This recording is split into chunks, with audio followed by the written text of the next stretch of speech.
ሰላም ጤና ይስጥልኝ የተወደዳችሁ ተመልካቾቻችን ከኢትዮጵያስ የባህር ሐሳብ ፕሮግራማችን ተጀምሯል። እዚህ ስቱዲዮ እየተወያየን ጋሽ ታዲዮስ ታንቱና እኔም ጌጥያለው በጋራ በመሆን አብረናችሁ እንቆያለን።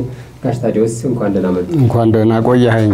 መልካም የዛሬ የመወያያ ርዕሰ ጉዳያችን የሚሆነው እንግዲህ በትናንትናው ዕለት በአዲስ አበባ ከተማ አስተዳደር ቦሌ ክፍለ ከተማ ወረዳ 12 አካባቢ ህገወጥ ግንባታ ናቸው በሚል ከ160 በላይ የሚሆኑ የአባወራና ማወራ ቤቶች ፈርሰውባቸዋል። ብዙዎቹ እስር ቤት እንደሆኑም ጭምር ትናንት በሰበር ዜናችንም ስንገልጽ ነበር።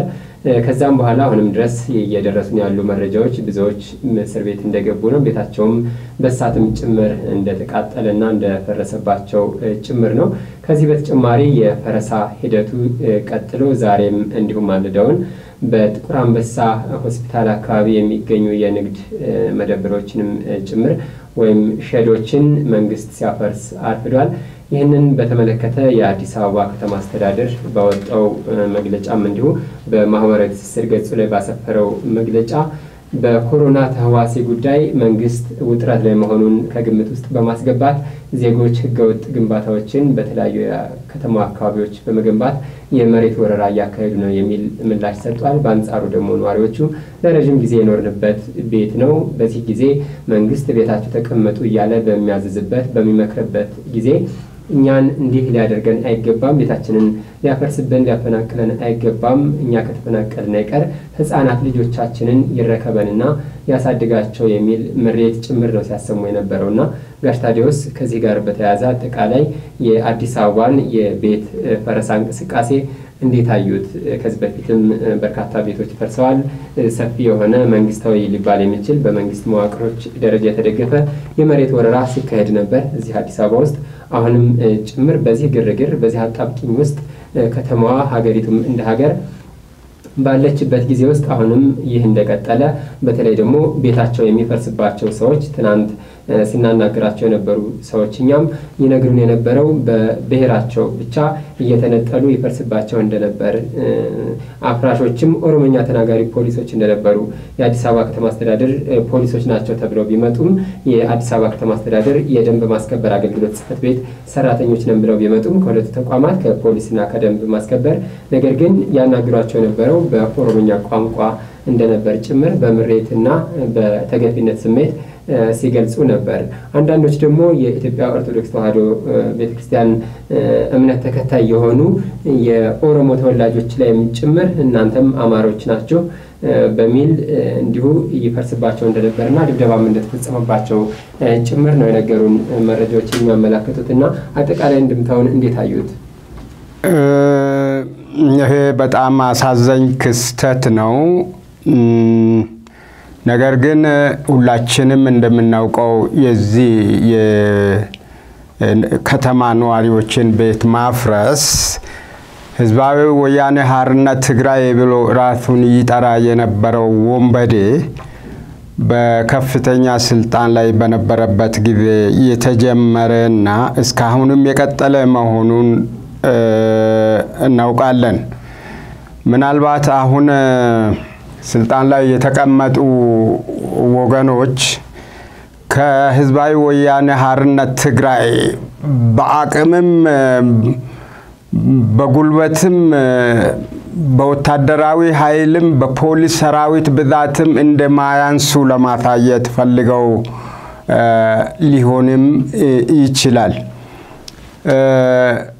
በሎጂክ እንሂድ ካልን ሰዎች በመንገድ ላይ ሲሄዱ በትራንስፖርት ሲጓዙ እንኳን ተራርቀው ይቀመጡ በሚባልበት ጊዜ ዓለም አቀፍ ወረርሽኝ በተከሰተበት በዚህ በጨለማ ዘመን ሰዎች ቤታቸው ፈርሶ ሁሉም ተሰብስበው ያው የኢትዮጵያ እናት ወደ ሆነችው የኢትዮጵያ ኦርቶዶክስ ተዋሕዶ ቤተክርስቲያን ደጃፍ ሄደው ተሰብስበው ሲቀመጡ ቫይረሱ ያለባቸው በቀጥታ በቀላል መንገድ ሊተላለፍ እንደሚችል እንኳን የሚያስብ አንድ የመንግስት ባለስልጣን እንደሌለ እንገነዘባለን።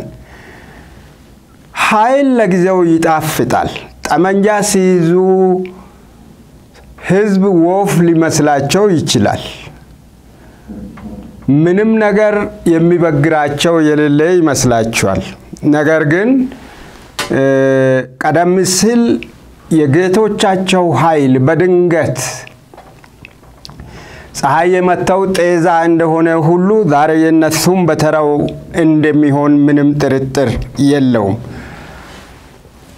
በዚህን ጊዜ መጠለያ ማረፊያ ቦታ ለዜጎች ይሰጣል እንጂ የኢትዮጵያ መሬት የሆነው የኢትዮጵያ ህዝብ መኖሪያል እየፈረሰ ቦታውን ለሌላ ዓላማ ለማድረግ ማሰብ እብሪተኝነት ነው ብዬ እገምታለሁ። እና ይሄ የህወሓትን ባህል አሁንም ይዘው ለመቀጠል ይፈልጋሉ። ዘረኝነትንም የሚያንጸባርቁ እንደሆነ በግልጽ ይታያል። አማርኛ ተናጋሪውን ወይም ክርስቲያን የሆነውን ወገን እያባረሩ ሌሎች በቤታቸው እንዲቀመጡ ወይም ለሌሎች በምስጢርም ይሁን በግልጽ መኖሪያ ቦታ መስጠት ቀድሞውንም ቢሆን ግን ብዙዎቹ ደሆች አሁን ስልጣን ላይ ካሉት ወገን ላይ ሆኑ ይችላሉና ይሄ በፍጹም ኃላፊነት የሌለው አገዛዝ መሆኑን ያሳያል። ሰው ከገዛ ሀገሩ ወዴት ይሄድ? በህገወጥ መንገድ መሬት ያዙ የሚባለው ያንን መሬት ተሸክመው ሌላ ቦታ ይወስዱታል። ሁኔታው ከተረጋጋ ወረርሽኙ ከቆመ ያ መሬት ቦታው ነገም አለ አይደለም? እስከዚያ ሰዎች እንኳን አርፈው እዛ አብረው ተሰብስበው አንድ ቤተሰብ ላስቲክ ውስጥም ቢሆን አንድ ቤተሰብ ተጠጋግቶ ለብቻው ካለ ኑሮ በመጠኑም ቢሆን የተመቸ ይሆናል። ግን ጠቅላላ የአንድ አካባቢ ነዋሪን አባሮ ወደ ቤተክርስቲያን ቅጥር ግቢ እንዲገቡ ማድረግ ወይም ደግሞ ሰብስቦ እስር ቤት መክተት ምን አይነት አስተሳሰብ ነው? ምን አይነት አላዋቂነት ነው? ለሀገርም ለህዝብም አለማሰባቸውን ያሳያልና ይሄ ሊኮነን ይገባል። የሰብአዊ መብት ድርጅቶች ይህንን እየተከታተሉ ለዓለምም ማሳወቅ አለባቸው። ኮሮና ቫይረስን ለማጥፋት ዓለም በሚረባረብበት በዚህ ወቅት የኢትዮጵያ አገዛዝ ከሰው ህይወት ይልቅ ለቤትና ለቦታ ቅድሚያ እንደሚሰጥ ይህንን ሰብአዊ መብቶችም ሊረዱ ይገባል። በዚህ በመከራ ሰዓት በዚህ በጨለማ ሰዓት አንድን ቤተሰብ ካለበት ቤት አፍርሶ የትም ውደቅ ማለት ከህሙማን ጋር ወረርሽኙ ካጠቃቸውም ጋር ከሌላም በሌላም ህመም ከተጠቁት ጋር ተሰብስባችሁ አንድ ቦታ የበሽታው ተጋሪ ሆናችሁ እለቁ ብሎ ማወጅ ነው ብዬ እገምታለሁ። በመሰረቱ የፖሊስ ስራ ምንድነው? እኔ ከህፃንነቴ ጀምሮ አውቃለሁ። የፖሊስ ስራ ወንጀልን መከላከል ነው። ሰርቆ የሮጣውን አድኖ መያዝ ነው። ሰርቆ የሚሮጣውን ቁም ሲባል እምቢ ካለ ከጉልበት በታች በጥይት መጥቶ አሰናክሎት እንዳይሄድ አድርጎ ለህግ ማቅረብ ነው። ወደ ህግ ፊት ለማቅረብ ደግሞ መጀመሪያ ቃሉን መቀበል ነው እንጂ ቤት ማፍረስ ሰዎቹን ከዚህ ወደዚያ ሄዱ ይሄ የናንተ መሬት አይደለም ይሄ የናንተ ቤት አይደለም በህገወጥ መንገድ ቤት ሰርታችኋል ማለት ራሱ የፖሊስ ሰራዊትን ስራ ይቃረናል። ይሄ የነሱ ስራም አይደለም። የዘመኑ ፖሊሶች ምን አይነት ትምህርት እንደተማሩ አላውቅም። ፖሊስ ስራው ወንጀልን መከላከል ነው። ወንጀል ከተሰራ በኋላ ደግሞ ወንጀለኛውን ወደ ሕግ ፊት አቅርቦ በፍርድ ውሳኔ ማሰጠት ነው። በድብቅ የተሰራውን ወንጀል በምስጢር ተከታትሎ በመረጃ አስደግፎ አንዳንድም ራሱ ወንጀለኛው ሲያምን በደረጃ ምስክር አረጋግጦ ከዳኛ ፊት አቅርቦ በችሎት በይፋ ውሳኔ አስወስኖ ወደ ወህኒ ቤት ማስገባት ነው የፖሊስ ስራ። የዘመኑ ፖሊስ እንደው በመንገድ ላይ ይሄን ጋር ለምን ትሸጣላችሁ? እዚህ እንድትቆዩ ማን ፈቀደላችሁ? በዚህ ጋር ሂዱ፣ በዚያ ጋር ሂዱ እያለ ሲናገርነ እንደው ይሄ ፖሊስ ራሱ ፖሊስ መሆኑን ያውቅ ይሆን ብዬ እጠራጠራለሁ። የኢትዮጵያ ፖሊስ እኮ ደረጃው ወርዷል። በቃ ጃስ ስሉት ዘሎ የሚናከሱ ሻይ የሆነ ነው። ይህ መቆም አለበት። ፖሊስ ደረጃ አለው፣ ስታንዳርድ አለው። በዚያ ነው መቀጠል ያለበት። እንደው የቤት ፈረሳ አካሄድ ህጋዊ ነው እንኳን ቢባል አይደለም እንጂ የማዘጋጃ ቤት ሰራተኞች ነዋሪዎችን እዛ ቤት የሰሩትን አሳምነው እስከዚህ ቀን ድረስ ተነሱ፣ ከዚህ ተነስታችሁ እዚህ ቦታ ተቀመጡ ለጊዜው ብለው ማረፊያ ሰጥተው ነው እንጂ ማስነሳት ያለባቸው። መንግስት እኮ ጉልበት አለው። ጉልበቱን በሙሉ ከተጠቀመማ ወንበዴ ነው እንጂ ምኑን መንግስት ሆነ? መንግስት እኮ ከውጭ 10 እና 15 ሀገሮች ኢትዮጵያን ለመውረድ ቢመጡ እንኳን ለመከላከል ይችላል ብለን የምንገምተው እኮ ሰራዊት አለው፣ ታንክ አለው፣ አይሮፕላን ታጥቋል፣ ከባድ መሳሪያዎችን ታጥቋል።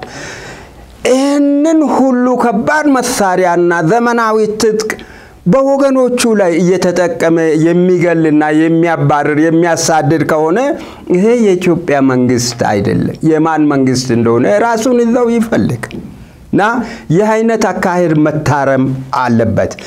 አሁን በዚህ በኮሮና ቫይረስ ምክንያት መንግስት በሌላ ስራ ስለተጠመደ አቤት አቤት ከውጭ ሀገር የሚመጣውን መድኃኒት ለሚመለከተው አካል ወይም የሕክምና መሳሪያ ማከፋፈል እንደዚህ የተለየ ግዳጅ ወይም የተለየ ፋታ የማይሰጥ ስራ የሚሰራ ለማስመሰል ነው። ውሃ በጀሪካን በየመንገዱ ዳር በፎቅ በራፎች ማስቀመጥ ይሄን ማንም የጤና ጥበቃ ሚኒስቴር ሰራተኛ እኔም አንድ አመራር የሚሰጥ አካል ካለ ማስቀመጥ ይችላል። እና ይሄ አሁን ዶክተር አብይ የቀረበ በዚህ ላይ መግለጫ የሚሰጠው ይሄን ያህል ሰዎች ታሟል፣ ይሄን ያህል ሰዎች በጽኑ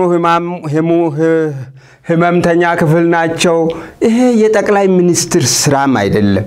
የጤና ጥበቃ ሚኒስቴር በትክክለኛ አተያይ የጤና ጥበቃ ሚኒስቴር የህዝብ ግንኙነት ኃላፊ ፐብሊክ ኦፊሰር ስራ ነው። በጤና ጥበቃ ሚኒስቴርና ፐብሊክ ሪሌሽንስ ኦፊሰር ስራ ነው። እና ጤና ጥበቃ ሚኒስትሯን ቢሆን ይሄ በየዕለቱ የምትሰጠው ስራ አይደለም። ይህም ሲባል በሽታውን መናቂ አይደለም፣ ቫይረሱን መናቂ አይደለም። የኢትዮጵያ ህዝብ ህይወቱን ለማዳን ቆርጦ መነሳት አለበት። በዚህ ድህነት ላይ በዚህ በሽታ ተሰቃይቶ ማቆሞቶ ልጆቹና ደካማ እናቶች አባቶች ተጧሪዎችም ካሉ ሜዳ ላይ ወርቀው ባለ ህይወት የቀረውን እድሜያቸውን እንዳይጨርሱ መጠንቀቅ አለባቸው። ቫይረሱ እንኳንኛ በጣም የበለጸጉ ያደጉ ሀገሮች ሁሉ የተቸገሩበት ስለሆነ ልዩ ትኩረት ሰጥቶ ጥንቃቄ ማድረግ አለብን። በዚህ ላይ እኔም በአቅሜ ምንም ተጽዕኖ ለማድረግ በህዝቡ ስሜትና አቋም ላይ አጽንኦት ሰጥቼ መናገር እፈልጋለሁ። በጣም አደገኛ በሽታ ነው። ዓለም የተቸገረበት ስለሆነ በልዩ ትኩረት ለመከላከል መጣር አለብን። በመጠኑም ቢሆን መንግስት በየጊዜው እጃችሁን ታጠቡ፣ ከአካላዊ ንክኪነት ተቆጠቡ፣ ንጽህናችሁን ጠብቁ የሚለው መልካም ነው። ውሃም አሁን ቅድም እንዳነሳሁትም በየመንገድ ዳር መቀመጡ፣ እጃችን መታጠብ፣ በአልኮል በሌሎችም ነገሮች ደህንነታችን ለመጠበቅ ጥረት ማድረጉ ሊበረታታ ይገባል። ግን አሁን ይህን ሰበብ አድርጎ በዚህ ምክንያት እኛ በስራ ተወጥረን ህገወጥ ግንባታ፣ ህገወጥ የመሬት ወረራ እየተካሄደ ነው ማለት ይሄ ሰበብ ነው።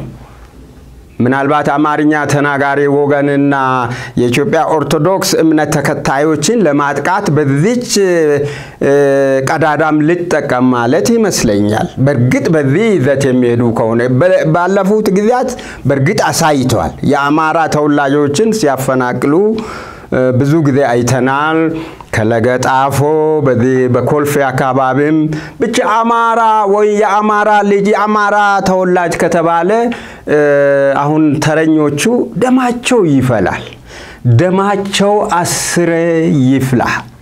ያንን የፈላውን ደም እንደገና አቀዝቅዘው መልሰው ይጠጡታል እንጂ አማራ በዚች ሀገር ተንሰራፍቶ መኖሩ አይቀርም። ተረኞቹ ደማቸው 10 ጊዜ ይፍላ መልሰው አቀዝቅዘው ይጠጡት እንጂ አማራ በዚች ኢትዮጵያ በምትባል በጥንታዊት ሀገር ኮርተው ተዘናንተው የሚኖሩበት ቀን ይመጣል። አሁንም በትግሉ አማራ መብቱንና ህልውናውን አስከብሮ ከሌሎች ወገኖቹ ጋር በፍቅር የኢትዮጵያን አንድነት ጠብቆ ይኖራል። ይህንን ማወቅ ያስፈልጋል።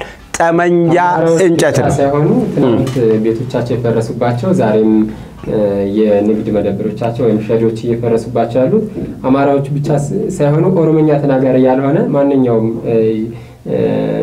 ኢትዮጵያዊ ጭምር ነው። በስፋት ጉራጌዎች ይገኙበታል። በስፋት ጉራጌዎችና አማራዎች ይገኙበት እንጂ ሌሎችም ጭምር እንዲሁ አሉበት። ራሳቸው የኦሮሞ ህዝብ ተወላጆች የሆኑትም ጭምር የኦርቶዶክስ ክርስትና አማኞች ከሆኑ አብረው የሚፈርስበት አግባብ አለና ትናንት ያነጋገርኳቸው አንድ አባት እኔንም ደብድበውኛል ያሉ በስፋት የኦሮሞኛ ቋንቋ ተጽዕኖ አማርኛቸው ላይ የሚታይባቸው ኦሮሞ እንደሆነም የነገሩኝ አባት ናቸው ሲገልጹልን የነበረውና እንደዚህ አይነት ጉዳዮች አሉ። ከዚህ ጋር ያይዘን ልናነሳው የሚገባ ጉዳይ የቦሌ ክፍለ ከተማ ዋና አስተዳዳሪ አቶ ፍቃዱ ጥላሁን የሚባሉ ሰው ትናንት አመሻሽ ላይ መረጃ ሰጠው ነበር ለመገናኛ ብዙሃን። በሰጡት መረጃ ምንድነው ያሉት? አሁንም ማፍረሳችንን እንቀጥላለን። እነኚህ ህገወጦች ናቸው፣ ወራሪዎች ናቸው። ስለዚህ በስፋት ማፍረሳችንን እንቀጥላለን ነበር ያሉት።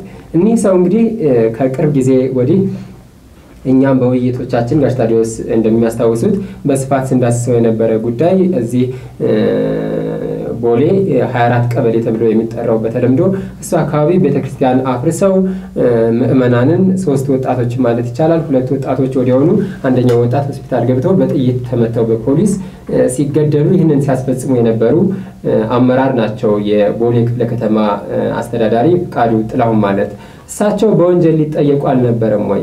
አሁን እንደገና ሌላ ፈረሳ ሌላ ማአት በዚህ አስጨናቂ ጊዜ ውስጥ ያመጡ ያሉት በወንጀል ሊጠየቁ የሚገባቸው ሰው አልነበሩም ወይ? በወቅቱ የጊዜያዊ አስተዳደሩ ምክትል ከንቲባ ኢንጂነር ታከለ ኡማ በሰጡት መግለጫ በተለይ ከኢትዮጵያ ኦርቶዶክስ ተዋሕዶ ቤተክርስቲያን ቅዱስ ሲኖዶስ ምልአተ ጉባኤ ላይም እንዲሁ ጥሪ ተደርጎላቸው ነበር። ምልአተ ጉባኤው ላይ ሳይገኙ ከዛ በኋላ ከካህናቱ ጋር ከሃይማኖት አባቶች ጋር በሌላ አጋጣሚ ተገናኝተው እነኚህ ሰዎች በወንጀላቸው ይጠየቃሉ፣ ይህንን ያደረጉ የኛ አመራሮች በወንጀል ይጠየቃሉ ብለው ነበር። በወንጀል ሊጠየቁ ከሚገባቸው ሰዎች አንደኛው ደግሞ እኒህ ሰው የክፍለ ከተማው ዋና አስተዳዳሪ አልነበሩም ወይ? ይህንንም ጨምረን። አዎ ትክክለኛ ጥያቄ ነው። ምናልባት ታከለ ኡማ በጊዜው እንደዚህ ያለው ለጊዜው የካህናትና የጳጳሳትን እንዲሁም የምእመናንን ቁጣ ለማብረድ ያህል ይሆናል። የሚጠየቁ ከሆነ ከዚህ አሁን ከተጠቀሰው ሰው በፊት የሚጠየቅ ማን ሊኖር ይችላል? በዚያ በወረዳው አስተዳዳሪ የሆነ ሰው ይህ ሁሉ ሲሆን የሚያውቅ ምናልባት ትዕዛዝም የሰጠው እሱም ሊሆን ይችላል። ሰጥቻለሁ ብለዋል ራሳቸው። አዎ ስለሰጠሁት ብለዋል። ምክንያቱም ያን ጊዜ እንደውም ለምን በማታ ማስፈረስን መረጡ ቤተክርስቲያኑን ለምን በቀን አላስፈረሱም ሲባሉ እንደዚህ አይነት ህገወጥ ግንባታዎችን ሁልጊዜም የምናፈርሰው ግርግር ስለሚፈጠርብን በቀን በማታ ነው። ቀን ካፈረስን ማህበረሰቡ ግርግር ስለሚፈጠር ማታ ማታ ነው የምናፈርሰው የተለመደ ነው ነበር ያሉትና ማስፈረሳቸውን ትዕዛዝ መስጠታቸውን አልካዱም። እሳቸውም በይፋ በግልጽ ተናግረውታል። ስለዚህ ያው መንግስት ያንን ወንጀል 3 ሰዎች የገደሉትንም ግድያውን ትክክል ነው ብሎ አምኗል ማለት ነው። አሁን ይሄም ሰውዬ ለፍርድ ካልቀረበ የሰራው ሁሉ ትክክል ነው ማለት ነው። አሁንም ወደ ሌላው አካሄድ ወደ ህገወጥ ፈረሳ እየገባ ሰዎችን እየደበደበ እያሰረ ነው። ይሄ ሁሉ እንግዲህ የመንግስት ድጋፍ አለበት ማለት ነው። ይሄን የሚያደርገው መንግስት ነው ማለት ይቻላል። ወረዳው ወይም የአንድ ቀበሌ ኃላፊዎች ሳይሆኑ ራሱ መንግስት ያመነበት ነው ማለት ይቻላል።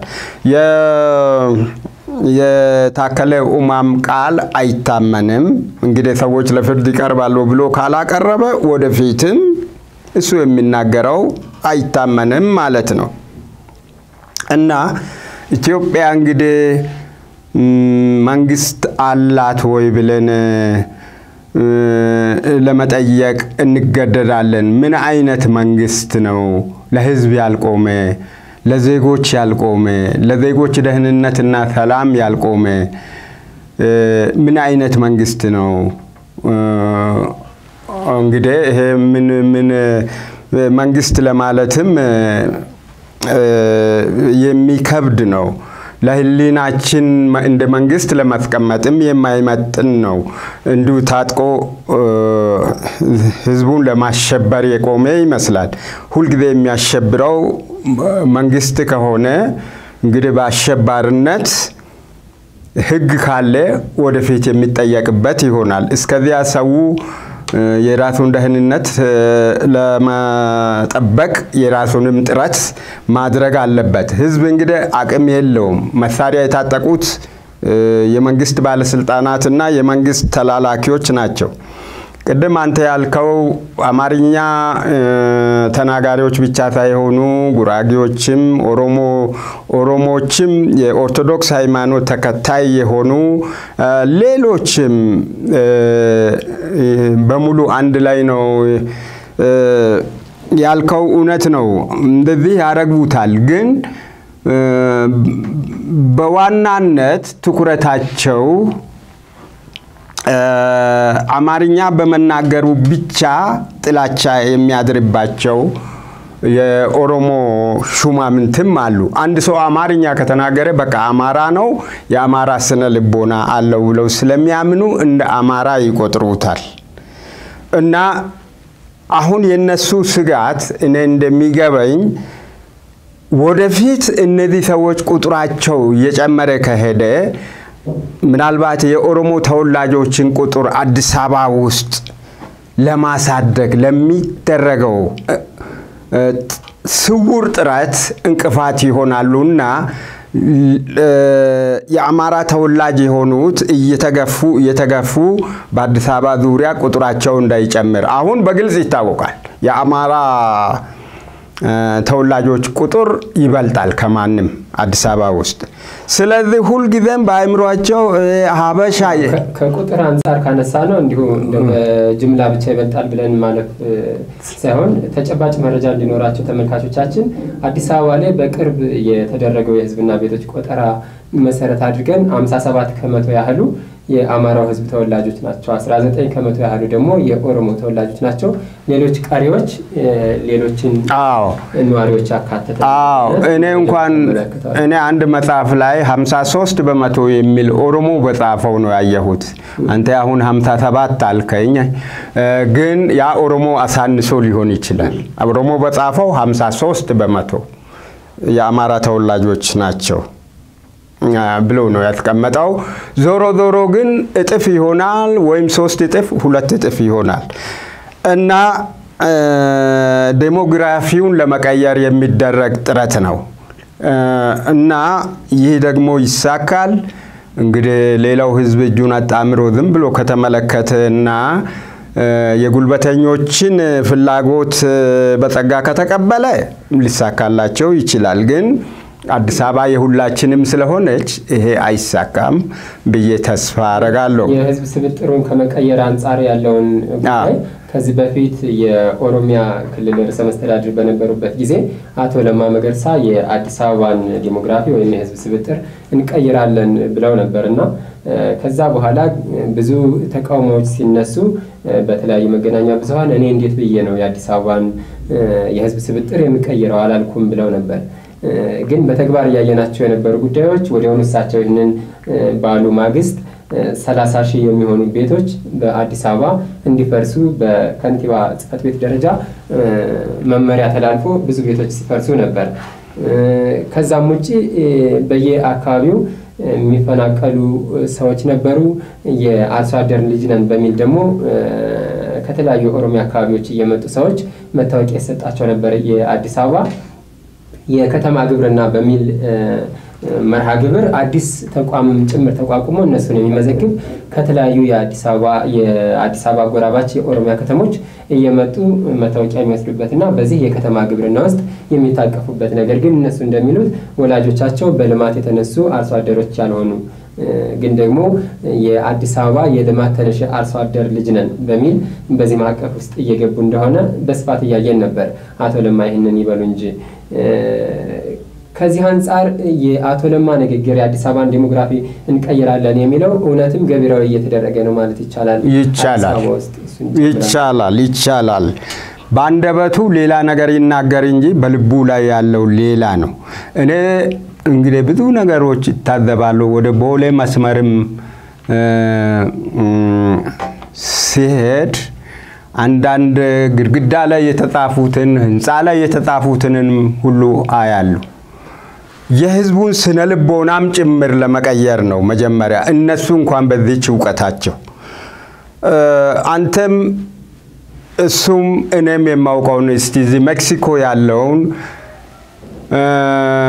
ኮንግሬሲ ኦሮሞ ፌደራሊ ኦሮሞ ምናምን የሚል አንድ ግቢ አያችሁት? እሱ እንደውም የኦሮሞ ፌደራሊስት ኮንግረስ ኦፌኮ ፕሮፌሰር መራራ ጉዲና የሚመሩት ፓርቲ ጽፈት ቤት ነው። አዎ እሳቸው ፓርቲው ብቻ እንደዚህ ማድረጉ ሳይሆን የኢሬቻ በዓል አዲስ አበባ ላይ በተከበረበት ጊዜ እኮ በትልልቅ የቢልቦርድ ማስታወቂያዎች ከ100 ከ80 የማያንሱ ዝርዝሮች የቦታ ስሞች ፒያሳ የነበረ እንደዚህ ነው የሚባለው፣ ካዛንቺስ የነበረ እንዲህ ነው የሚባለው፣ 4 ኪሎ የነበረ እንዲህ ነው የሚባለው በሚል የኦሮሞኛ ትርጓሜ ስም ተሰጥቷቸው ማህበረሰቡ እንዲያጠናው ተለጥፎ ነበር። አሁን አላየሁትም አካባቢዎች የቢልቦርድ ማስታወቂያው አለ ከተማ ውስጥና እሱም ህጋዊ ሽፋን አግኝቶ ነው የሚመስለው። እውነት ነው። ተዳድሩ አላነሳውም።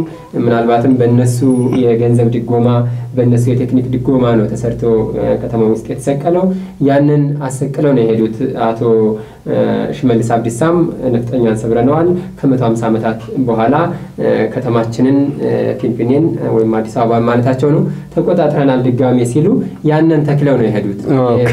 የየሰፈሮችን የቦታዎችን 4 ኪሎ ፒያሳ 6 ኪሎ የሚሉትን የኦሮሞኛ ትርጓሜ እንድናጠናቸው አሁን የኦሮሚያ ኢንተርናሽናል ባንክ የኦሮሚያ ህብረት ስራ ባንክ የሚያደርጉት አለ። የባንክ ቅርንጫፍ ሲሰይሙ 4 ኪሎ ቅርንጫፍ አይደለም የሚሉት ወይ በሆነ ታዋቂ ሰው ስም እንደ አቢሲኒያ ባንክ እንደሌሎች አይደለም የሚሰይሙት በኦሮሞኛ ትርጓሜ በቦታ ስም ነው የሚሰይሙትና ልክ እሱን በስፋት መላ አዲስ አበባን በዛ መልኩ እንዲጠና ማድረግ እየታዘብን ነው።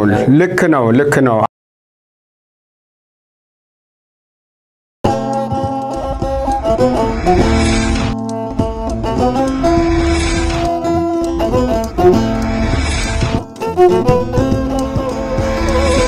Thank you.